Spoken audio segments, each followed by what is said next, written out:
Hi, thank you so much for tuning in to P2P Relates, where we talk about all things relationships. I'm Pat Renfro, and today is part 2 as I interview Damon Bomar to talk about what 30-year-olds are thinking about in their personal life as it relates to relationships. That's our part 2, so I hope you'll stay tuned and check it out. Well, we're going to shift now from this hard work business side of life, and I want to find out what is it like to be 30 years old, the son of a chef, partnered with her to build and grow and change a business. You got to build a relationship with yourself and grow. You've also got to maintain friendships. If you choose to date, you've got to manage that. And then the business and the relationships that are therein in those relationships. How do you manage all that day after day and still have time for self-care and boundaries, any of that? What does that look like for a 30-year-old? I mean, I think, it's interesting that I actually, interestingly enough, I have a problem with the term self-care.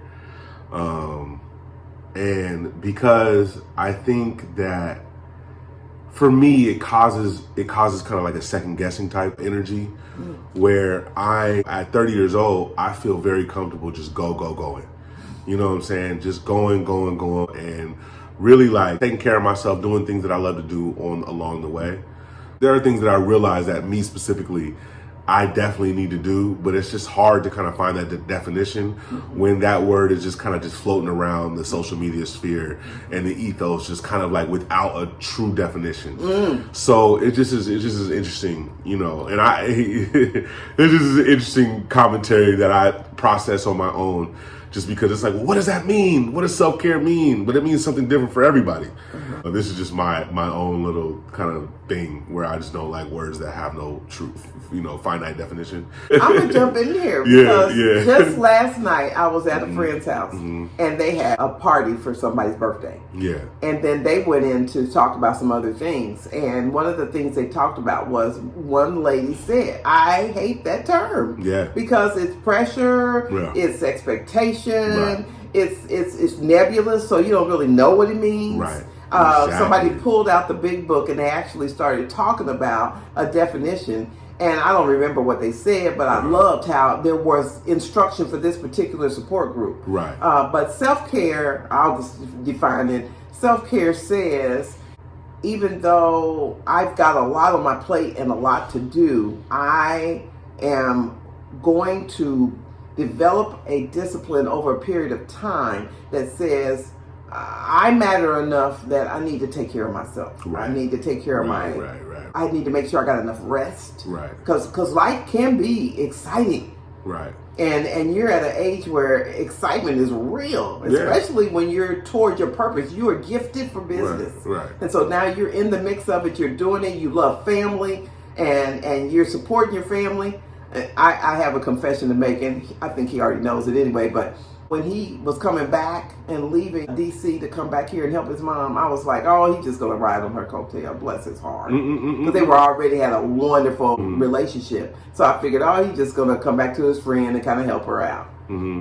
I had no idea that the business would double and triple and quadruple like it has. And it's because of those systems he's put in place and that ability to flow and learn and engage and add vision and all that good stuff. So, but yeah, self-care just means, hey, even though I'm on a trajectory for success and I got this vision, I'm excited and I'm all in, I know how to pull back. And maybe, at this point you may not know how to do all that. But there's still a balancing act that you're doing that you may or may not give yourself credit for, because you still maintain a certain level of relationships, you still know how to do boundary management, and you still know how to do what you got to do so that you can come back out and do it again. So I'll let you put that in your own words. Yeah, I think that I've always made time to hang out. Definitely. I think that's really one of my biggest things that I do for myself is friendship and hanging around friends and things like that. That's my, that's what I love to do. And I think that, no matter what, I always, pop out for the homies and stuff like that. I think it's tough. I think that a lot of this is tough. I kind of want to break it down. If we could break it down, first, I think, was the relationship with relationships in general. So I'll start off with a romantic relationship in this pursuit. Those are pretty tough because I think that every relationship that I engage in, the other person has to know that they're kind of playing second to the pursuit, to the business right now. And I think that there will be a time in my life where that won't be the case. But I think that right now, because we're kind of in like the beginning phase, like we're like at the beginning of a season. I equate a lot of things to sports in terms of business or like what we're doing. It's like you're at the beginning of the season and you have a championship team, and it's like, okay, bet, like we have a championship team. Even if you don't, like, even if it's like, you're a year away from a championship team or 2 years away, but you just know, you're like, this is the team right here. Got the bones. This is the coach is right. I got the star player. I got Michael Jordan. I got Scottie Pippen. I got Tony Kukoc, and I got all of these cats in the game. And I know, maybe not this year. Maybe we need one more piece, but next year we're going to the championship. We're going to win it all. Yeah. And so at that point that you have that feeling and you know that this is going to happen, like you smell blood in the water, it's like you're going to go for it. And I think that when I get in a relationship with women, it is tough to kind of explain that and explain that drive, because I think that if you do not know what it's like to have that amount of drive or to have that passion or to want something that bad, I think that you'll never understand the person's actions that follow that drive. And so I think it's really tough. I mean, I've managed it throughout the years. I think that I've been very blessed to have very positive relationships. They haven't been all the way positive, and obviously, they haven't always, all of them haven't succeeded. But I definitely, for the time that they came into my life, I think that they were very positive, because I think the biggest thing, what helps me in business and what helps me in my life is that when I'm with somebody physically, like in their physical space, I'm very present, and and very, very attentive and engaged. And so I think that makes for a successful relationship. I think that where I get in trouble is when I'm away from these people, out of sight, out of sight, and then it becomes like I'm engaged with what I'm doing. Yeah. And I think that people, what I think a lot of people, when I think Aunt Trisha, she's one of those people who be mad at me. But I think what people have to, how I've learned to explain it is that you have to realize that I'm almost always around people. I'm always around someone, and I'm always engaging them. So it's tough. Like as much as I can multitask, in some ways I can be one-track minded with my attention. And so it's just when I'm in that situation, that's the situation I'm in. And so what that means is that the texting, the calling, that kind of falls by the wayside in that. And so it kind of makes for a little bit of strain in my relationships. So that's something that I'm working on in these coming years, because I do know that people get tired of that. You know what I'm saying? And if I don't want to reach the older years of my life and not have those people around me as support and as people that I can call on. So I need to in turn be someone that they can call on. Well, I'm going to jump in here because actually what you said was a lot of powerful stuff. And it's a lot of the stuff that I really want to address on my channel on a regular basis, because what comes up for me right now when you're talking is that we have a tendency to be very guilty of thinking that we're going to change the person.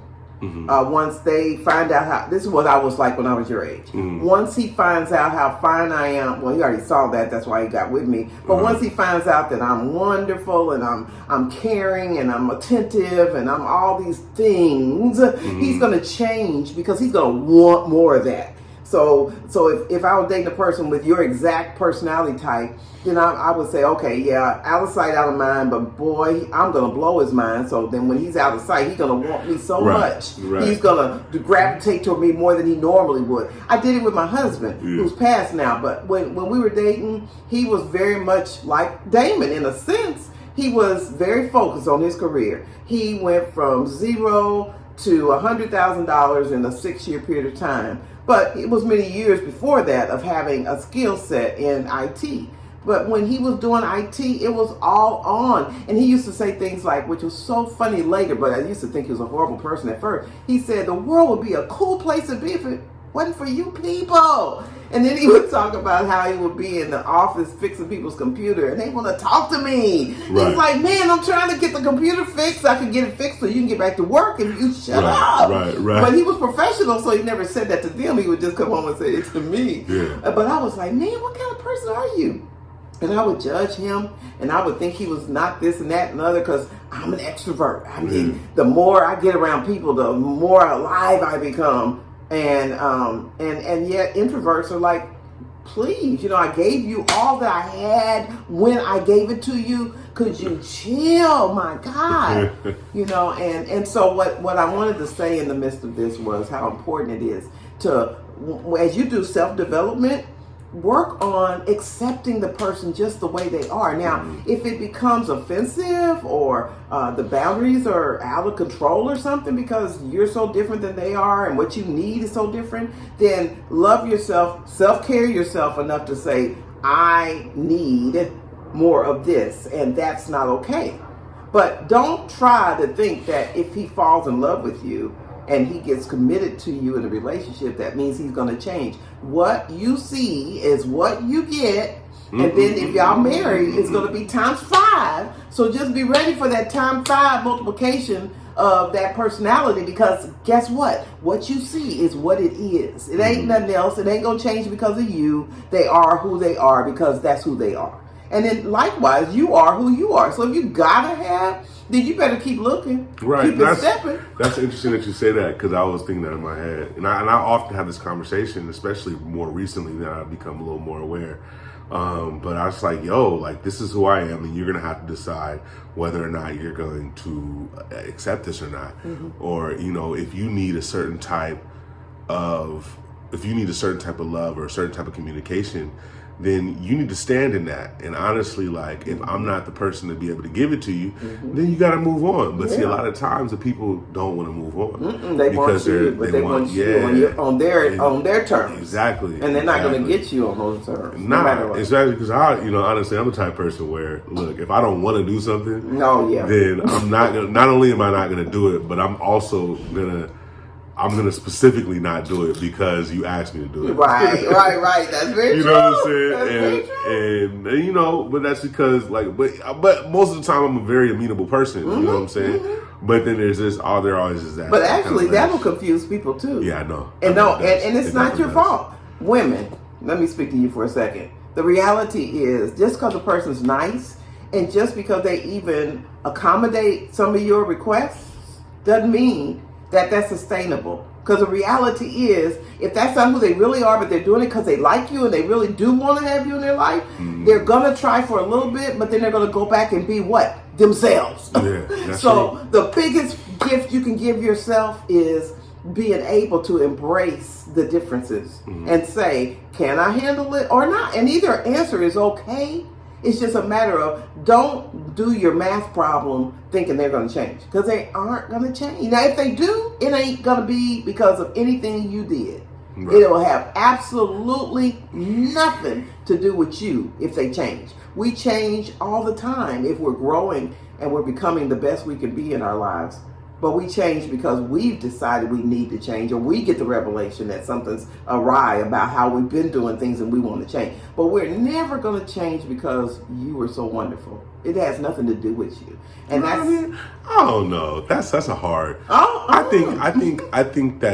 definitely think that through, not just by sitting there and being wonderful, but I definitely think that through relationship, you begin to realize how your actions affect others. And once you realize how your actions affect others, you decide to change. Right. Not because that other person did influence it. Yeah. And I realized that, specifically the young lady that I'm dating right now, it's so we had a conversation and she was just talking about communication, and she was very eloquently able to articulate okay, this is what I mean by the kind of communication that I'm looking for. Okay. And so it was good because it was okay, well, this is the standard that I'm looking to reach here. And I'm the type of person where it's well, what is your mark so I can hit that mark? I don't want an invisible target here. You know what I'm saying? I really want to know what the standard is so that I can achieve that standard. And I think she put it in a way where it's okay, well, when you do not text me for a couple days, this is how I feel. And I was okay, interesting. And it's like when you know what I'm saying, da da da da, you know. And so it just, I think my biggest thing is it's all about the conversation. And I think that you always, you know, especially in any relationship, I always say that you have to be willing to have the conversation and to explore these things. Because if you just set the expectation and that becomes the expectation, or it's like a multitude of things. You set the expectation and that's it. Or you set the expectation and I don't know that that's the expectation. Then it just, or you, it's like, or you bring up this, like my biggest one is you have this expectation that came out of nowhere, and it's like, well, where did you get that expectation from? Like all these different things that we're not communicating, it just lends to a lot of frustration. And so I think that how I've maintained positive relationships is really addressing and asking the hard questions up front in terms of like, okay, well, what do you like about this? And what do you want about this? And this is who I am. This is how I respond. You know, are you okay with that? And then reiterating that throughout the process, because I know with me, what I've encountered is, all right, like I know you told me this, right? But I didn't understand what it meant in real time. You know what I'm saying? I didn't understand what that would look like. Right. And so, yeah, so then I had to kind of like revisit the conversation again. Like, okay, this is who I am. This is what I'm about. This is what I do. You know, are you okay with this? You know what I'm saying? And so. And you don't have to be in love to make that much effort? I don't think so. Okay. I definitely don't think so. Okay. No, I don't think so. I think that you could be in friendships with that. I think friendships could benefit from that type of conversation. So no, I don't think you have to be in love. I think you just have to respect the person that you're with. Now again, like it depends on the type of relationship that you're in. You know, there's multitude of styles of relationships, but even in every one of those, it's just about setting that expectation and not allowing the expectation just to be set by common societal standards. I think it would be really different if we were living 50, 60, 70 years ago and we were all living in a very Christian society where we were, you know, we all understood the standards that we all had the same standards and they were understood and our society was all on one page. You still You still wouldn't. Well, that's real. I think, yeah. Well, I think that's probably the truth. I think that may be the truth of the matter, is that we thought at that time that because we had the same values, we understood the same thing. So that may have been the problem. Yeah, actually, that really, yeah. But I think, and it's like, I was thinking this a couple days ago, and it was like a couple weeks ago, and I don't know if I told you this, but I was like, we need etiquette classes again. Like we need those now because so much has changed. We really have to teach people how to interact with each other now. You know, what is appropriate? What is the common language? What is the foundation of our connection? And I think that we need to analyze our behavior now as humans, and especially here in America, analyze our culture, analyze our behavior and say, okay, this is how we're going to act now. And at least come in, maybe that's a dangerous thing to kind of have some type of uniformity, but at least so that we can understand, like in this culture, this is how we're going to operate and this is how you interact and these are the words you use, so that we can all be on the same page and we can move to the next level of communication. That's quite a You know what I'm saying? I love it. I'm writing a book, and my book is all about that. It's all about analyze what it means when you see this person sleeping, when you see this person and how they eat, when you see this person, how they manage their home, when you see this person, how they take care of their bodies, when you see this person interacting with their family. Those are all pieces of information that can help you decide whether or not you can sign up for this. You know, and there's a lot you can do as a friend. There's a lot you can do in a business situation. That when you say I do, if you do say I do, that it's a totally different ball of wax. And so you got to be really clear about who that person is. I think that the other side of the communication thing, when you're talking about outward communication with someone else, is your inward communication with yourself. And I think that that's something that I'm realizing and working on. When we talk about self-care, that's something that I'm addressing now, is the inward communication with myself, because there's so many things that I've communicated with myself over my lifetime that I continually communicate that are not necessarily healthy to the relationships that I engage in. And so then it's like you can continue to attract people that may be in alignment with your insecurities, but not in alignment with where you want to go. So then that was awesome right there. Yeah. And that's why I talk about self-development as part of the relationship piece that I deal with on the channel. Because if you don't know who you are, or you don't like who you are, or you don't have self-approval, or you've got resentments and envy or jealousies or any of that crap in your system, it comes out in your relationships. It does. It does. And it's like, for example, like me being like, for example, I told myself my whole life I was a fat boy and nobody liked me. You know what I'm saying? Wow, and, what a lie. And I guess as I've grown older, while I know that's not a lie, I've been in multiple relationships, it still is a persisting feeling. It still is an like an unconscious, unresolved kind of like right there at the bottom. It's still there. And maybe that's a curse from our family or something. And you picked it up and I got it. Because, boy, that size thing gets all in the way. And it's like, but you got a million people eventually going to see this video and they're going to be like, that boy is fine. I don't know what he going through, what he talking about. We get in our own way so bad. Yeah. And there's some things that I'm working through, you know what I'm saying, talk therapy, counseling, things like that. And like, you know, that in tangent with other things, but it's just is like, you know, and how your previous relationships, for example, my relationship with my father has developed and how that affects my relationship with other people as well. Absolutely. And so I think that that's something that I'm thinking about that really is important to me right now, which is developing a better relationship and better conversation with myself in order to be more present. Because there are times where you're talking to somebody and like literally you just kind of go somewhere totally different that is speaking to your worries or your insecurities and things like that. And then that person's like, well, what's going on? You know, where are you at, fam? Like, and it's just real. And so that's something that I'm like, okay. And then you act out of that. You know what I'm saying? Like you're either that's jealousy or whether it's, you know, insecurity. It's or like self-hatred. Exactly. In the weirdest way. Yeah. And it comes out. And you sabotage yourself. Boom. All by yourself. Boom. Yeah. And so, so now, you know, it's about developing that relationship and that's the best way you could have ended this conversation is that really, and I've said this in many videos, but it all goes back to you. It starts with you. Your relationship with your friends, your relationship in your dating, your marriage, what kind of spouse you are, as well as what kind of partner in business you are, starts with who are you, who do you see yourself being, and how do you love yourself? And you got to get to that place where you say, he thinks I'm enough, I got to believe I'm enough. And if I can't accept that, I'm going to be in my own way. And then I'm going to show up in these different relationships broken. And we're going to go through crap. And it really goes back to, and even since I've been here, I've been in Seattle for 3 months.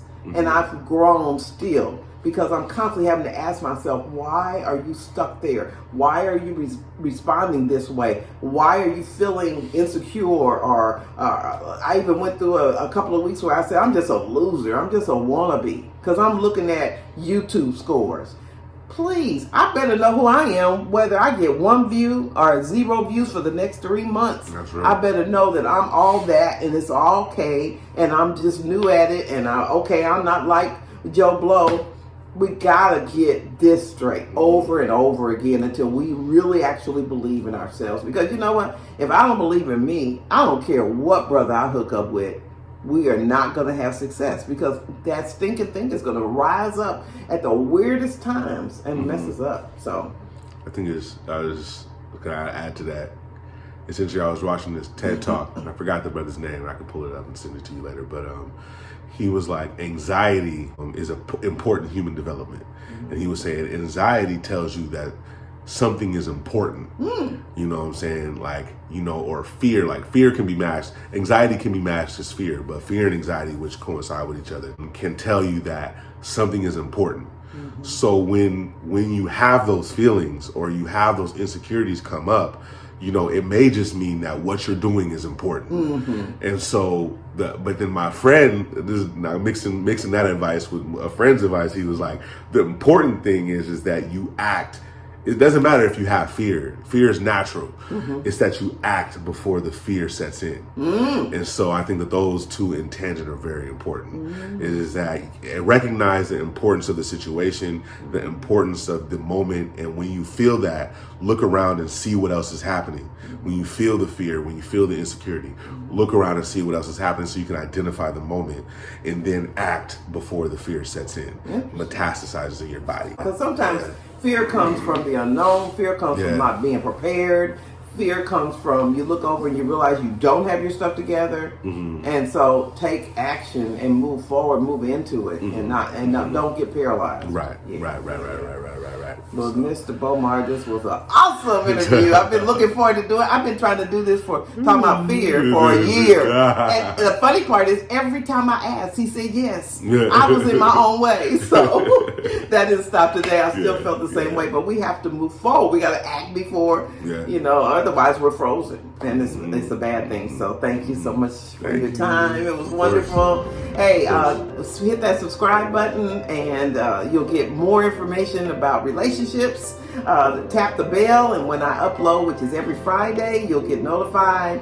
And give me a like. I'm always going to ask for that, and I welcome your comments. In fact, part of fear is I am going to have a group live session in Facebook in the very near future where I would like us all to have more conversations. So I'm going to be asking to get engaged and submit your questions so that I'll have a chance to prepare. And then we're going to have some Friday night live sessions where we just talk about every aspect of relationship, from self-development, which is the core, to business relationships. All right. Thank you so much for tuning in, and I'll see you next week. Bye.